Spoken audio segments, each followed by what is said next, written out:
Hello everyone, welcome to the e-learning program of KTHM College Nasik. I am Dr. M.K. Devre from Department of the Physics, KTHM College Nasik. Dear friends, now in this lecture we are going to see the 12th unit of the second chapter, Scanning Electron Microscope. Now it is also known as the same.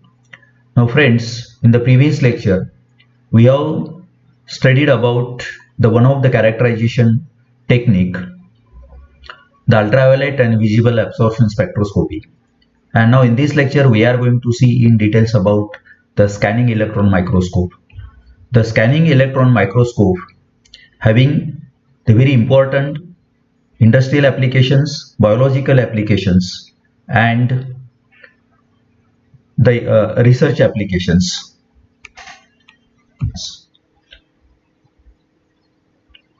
And for the characterizations of the materials, the scanning electron microscope having the very vital role. Students, now first, what do you mean by the scanning electron microscope? The scanning electron microscope is a type of the electron microscope that images a sample by scanning it with a high energy beam of the electrons in a raster scan pattern. The raster scan pattern is nothing but the beam of the electron is moving on the surface of the material in a rectangular frame, in which the electrons interact with the atoms that make up the sample, producing the signals which contain the informations about the sample surface topography, the composition, and other properties also. The first scanning electron microscope was debuted in 1938 by Manfred Andren, and the first commercial instrument came around in 1965. Now then, why the same characterizations technique is important? Because the same characterization techniques, now it is important to study some characteristics of the material such as the topography, the morphology, crystallographic information, and the compositions. And why these characteristics of the material are the important? Now then see here. Now first is, what do you mean by the topography? The topography is the surface feature of an object or how it looks. You can say that it is nothing but the structure of the material. Now it having the direct relations between the surface features and the materials. So with the help, because now these characteristics gives the relation between the surface features and the materials. The second one is that the morphology. The morphology is the shape and the size of the particles making up the object. That means in the morphology, with the help of the same characterizations, we can study the shape and the size of the particles. And the morphology having the direct relations between these structures and the material properties. In crystallographic informations, we can see how the atoms are arranged in an object. That means the atomic arrangement of the atoms can be studied in a crystallographic informations with the help of the same. And it having the direct relation between the arrangement of the atoms and the material properties. The last characteristics is the composition. And in the compositions, we can know about the elements and the compounds that the object is composed and the relative amounts of them. of them. That means in the compositions, in that material, what are the different types of the elements are present there and how much they are present, that can be determined with the help of that the same. The composition gives the direct relationship between the composition and the material properties. So now these with the help of the same characterizations, we can study these four properties of the any material, and these four properties gives such a type of that the informations which are very important in case of the study of the material science. Now then, what is the principle of scanning electron microscope? A very simple principle is used in a scanning electron microscope.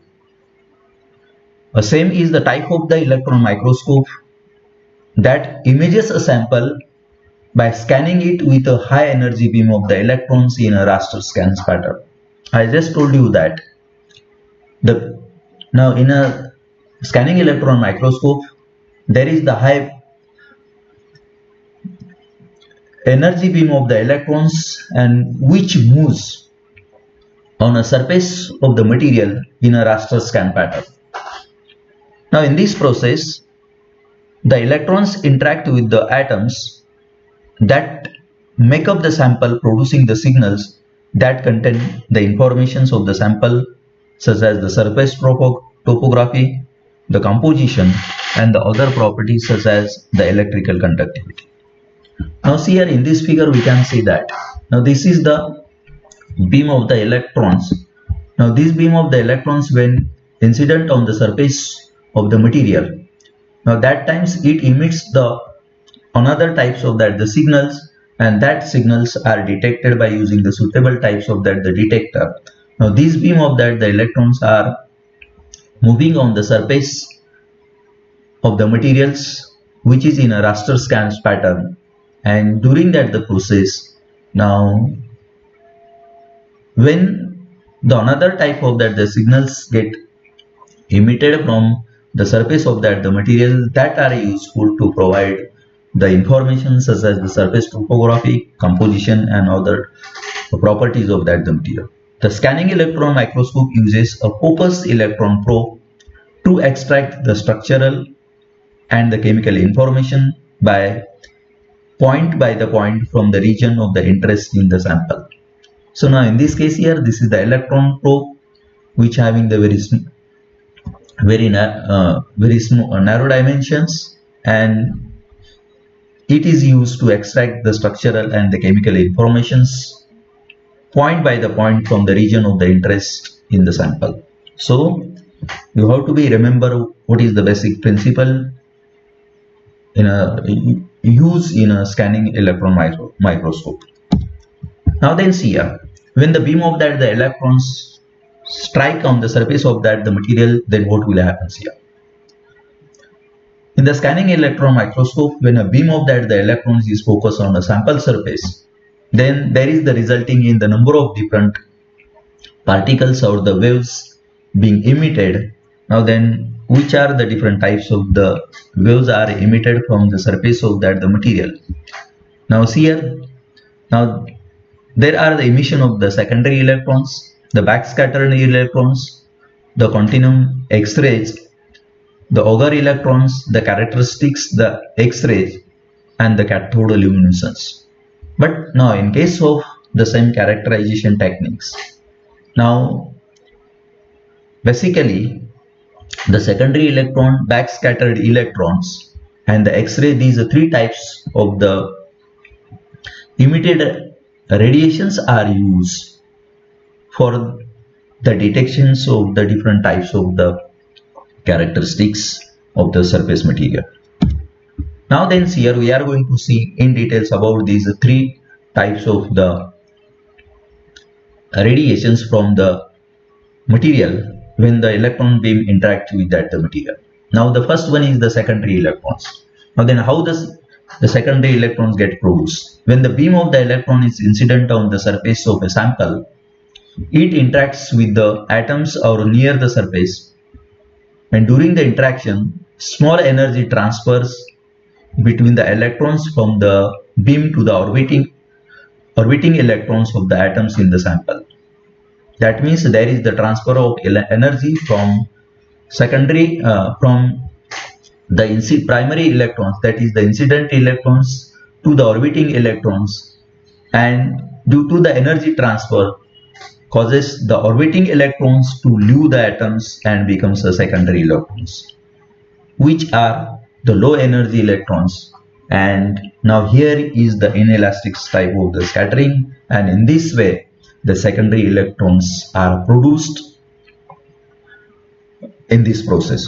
So now then the secondary electrons are used to observe the topography of the specimen of the surface.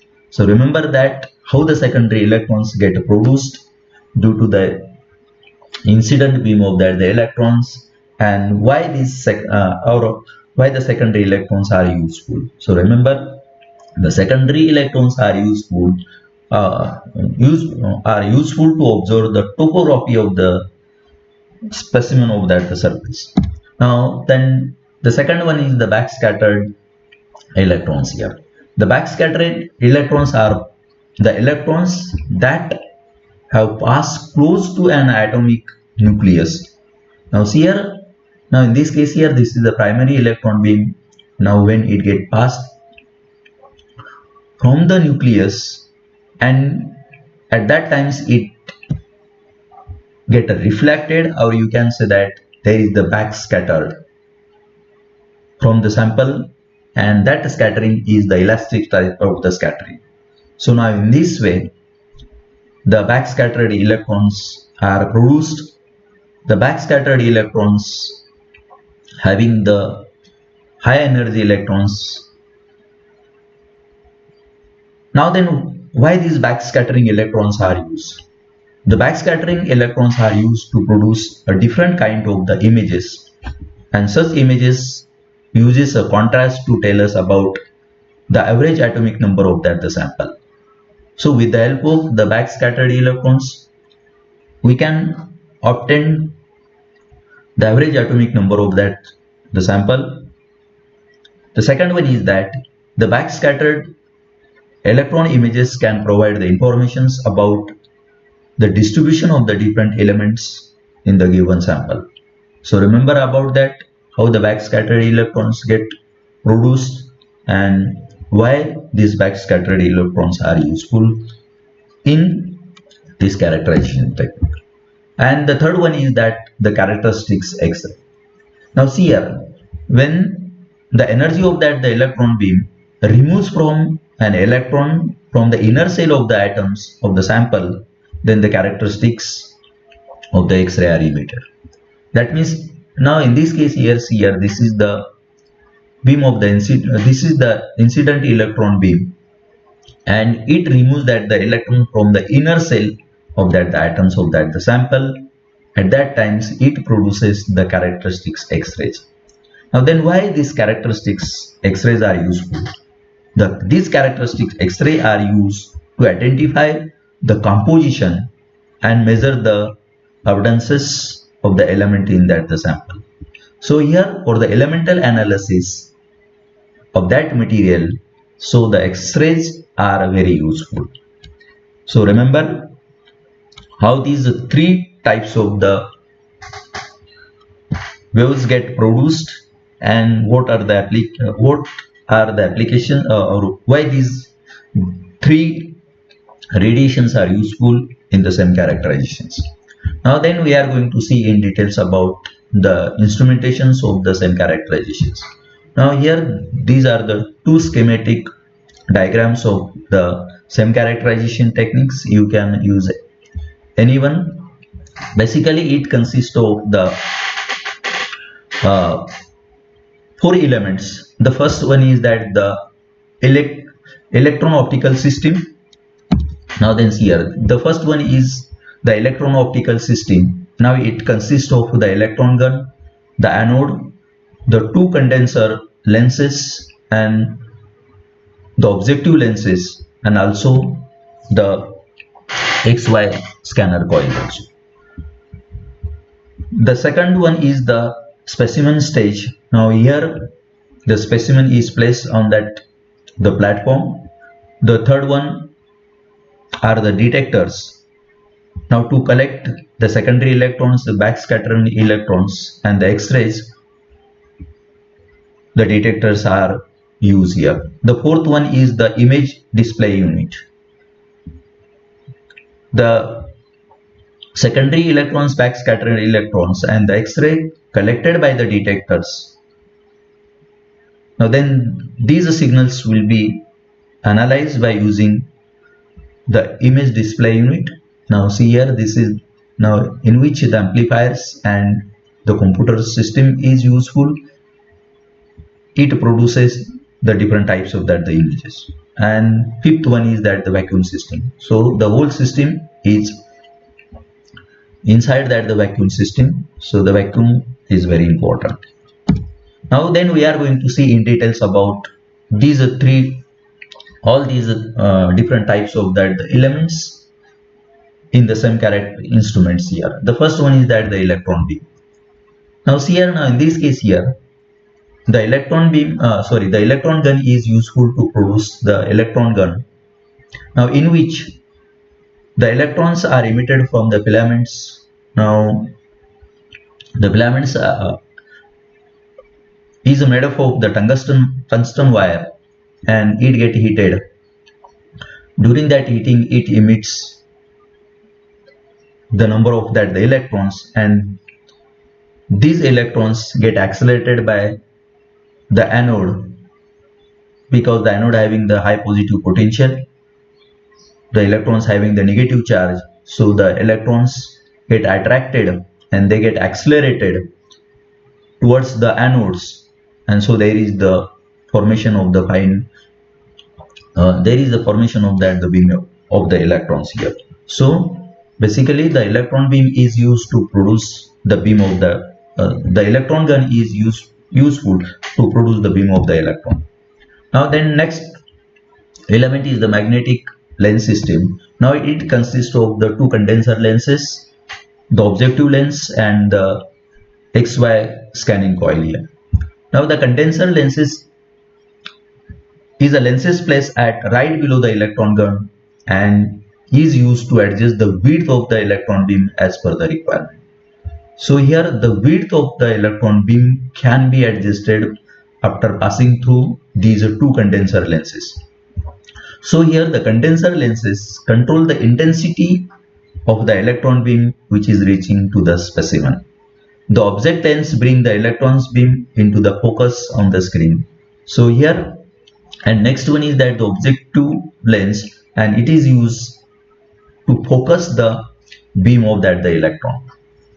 So here after passing the beam of the electrons from the condenser lens and the object lens, we get a very fine, narrow and the focus beam of that the electrons.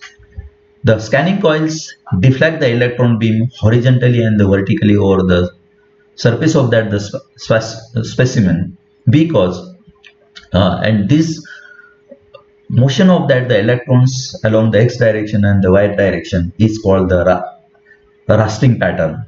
A fine beam of that the electron is required for the same, for the better performance, and it should be scanned in a raster pattern on the surface of the material.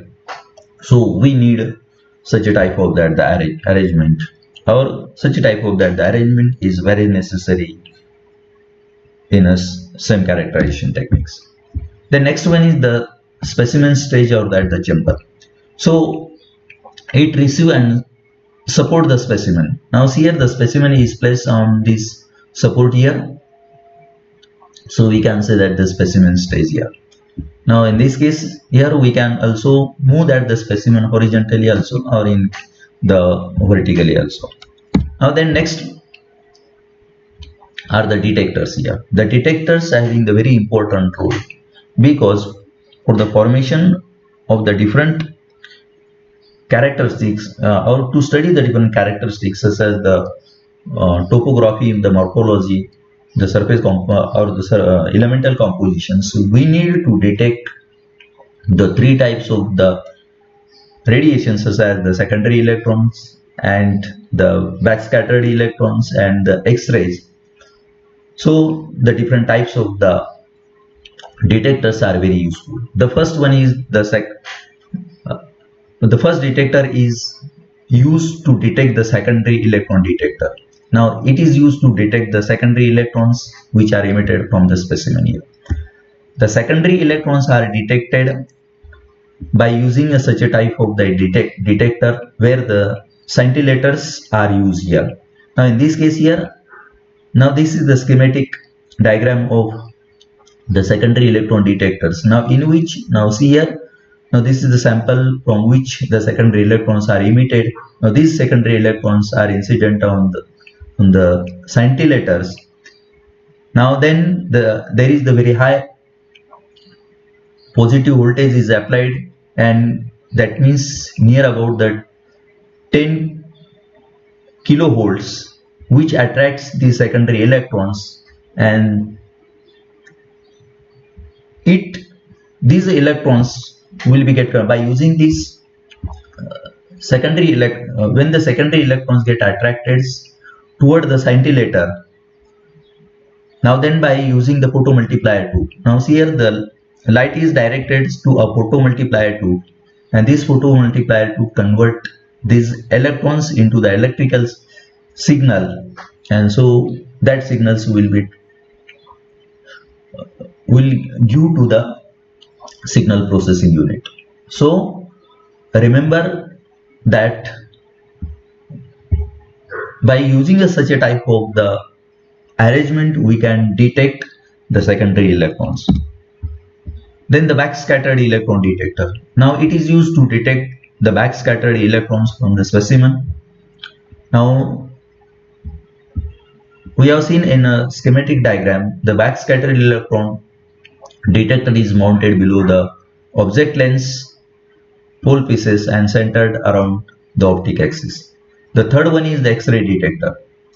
Now it is used to detect the X-ray from the specimen, and it detects the composition, that means the energy dispersive X-ray spectroscopy, that means EDS, or you can say that the EDAX. With the help of the X-ray, we can determine the elemental compositions of that material. Now the next one is the image display unit. The output signal from the secondary electron detector and the backscattered electron detectors and the X-ray detector are amplified through the photomultiplier tube and then transferred to the display unit, so which forming the different types of the images. The last one is the vacuum system. The electron optical systems and the specimen chamber, now it should be kept at the very high vacuum, that will be equal in the range of the 10 raised to minus 3 to the 10 raised to minus 4 Pascal. Because if if there is no vacuum, then the electron beam will be get scattered. But by using the high vacuum, that minimizes the scattering of the electron. If you don't use vacuum there, then there is the scattering of the electron beam, so its size will be getting increases, and the resolution of the formation of the image will also get reduces here. So by using a proper diffusion pump, so the whole system get evacuated, and this high vacuum is very necessary for the formation of the highly intense beam of the. Now we are going to see in details about the working of the scanning electron microscope. Now we have already seen the basic elements about the scanning electron microscope.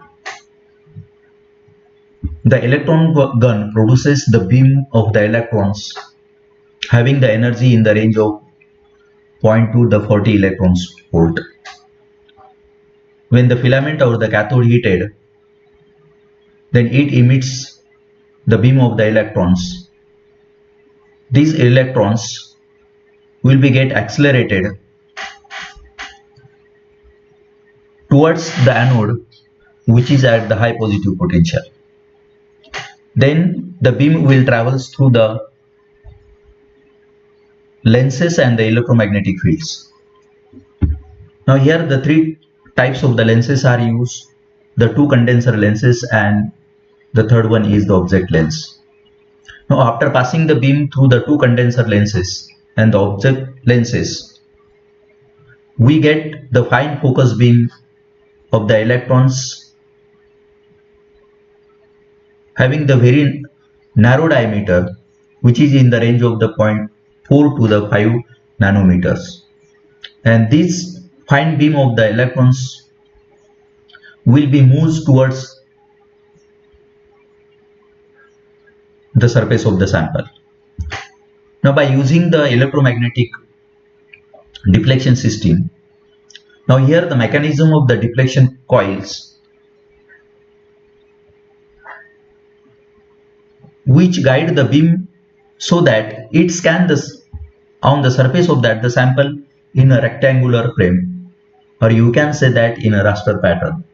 So with the help of this XY scanning coil, the beam will be moving along the X and the Y direction in a rectangular frame, and that is also known as the raster pattern. When the beam of the electrons will be the incident on the surface of the material, then it interacts with the material and it produces the secondary electron, backscattered electron and the X-rays. The emitted secondary electrons are collected by the secondary electron detector and converted into the signal that is sent to the signal processing unit, which produces the final images. Additionally, the backscattered electron detector and the X-ray detectors collect the backscattered electron and the X-ray, and that produces the corresponding images. Now here the same can produces the very high resolution images of the sample, that is the surface of the sample, and giving the details about the less than 1 to the 5 nanometer in the size. That means due to the very nano beam of the electrons, now we get the very high resolution. So students, remember about the working of the scanning electron microscope, and it is very simple. So here you have to just remember about that what is the role of the different elements in this same unit. Now then we are going to see what are the different applications of the same. The same having a variety of the application in the number of the scientific and the industry related field, especially where the characterization of the solid material is beneficial. So initially I told you that the same technique is very useful in the industry application, in biological application and in the research applications also. So here, especially where the characterization of the solid materials is necessary, then in that case we use the same characterization. In addition to the topographical, morphological and the compositional information, a scanning electron microscope can detect and analyze the surface fractures, provide the information in the microstructures, examine the surface contamination, reveal the special variations in the chemical composition, provide the quantitative chemical analysis and identify the crystalline structures. In addition, the same have the practical industrial and the technological applications such as the semiconductor inspection, the production line of the minuscule, that means the tiny products, and the assembly of the microchips for the computer. So it is very useful in the semiconductor industry and in the integrated circuit industries also. The same can be essential research tool in the fields such as the life science, the biological, geological, medical and the forensic science and the meteorology also. The same having the very important role in the forensic investigations also. So remember what are the different applications of the SEMS and where we use the SEM characterizations in the different fields. Now this is the SEM characterization units. Now we can see now here this is also the another type of the SEM characterizations unit. Now this SEM characterization unit are available in the different institutes, and these are useful for the to do the characterizations of the different materials. Now we are getting such a type of the images by using the scanning electron microscope. So now these are the different images are obtained from the same. Thank you.